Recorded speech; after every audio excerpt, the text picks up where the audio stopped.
been evacuated. Closed. A new life form has been mysterious quarantine. If you look or ask any scientist, where's the most likely chance that there's going to be life elsewhere in the solar system, they would all say there's a moon by Jupiter called Europa.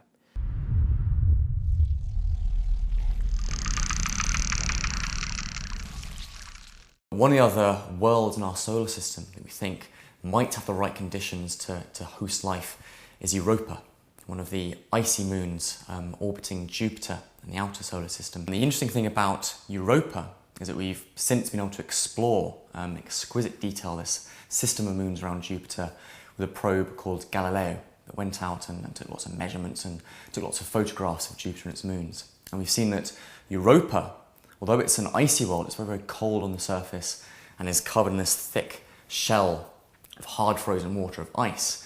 We see a lot of evidence that beneath this frozen shell there's an ocean of liquid water.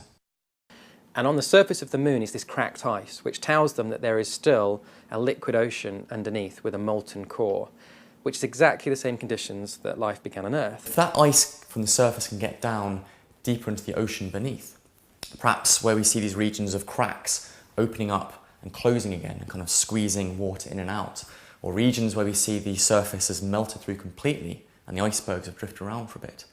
These are ways of getting ice from the surface that's become rich in oxygen down into the ocean beneath. So there could be an influx, there could be a way of transporting oxygen down that dark ocean and supporting bacterial life and perhaps even more complex life. There's certainly a possibility, a good enough possibility, that we're going to Europa to search for life there in the coming years. We're planning missions already to do what the film had set out and the premise.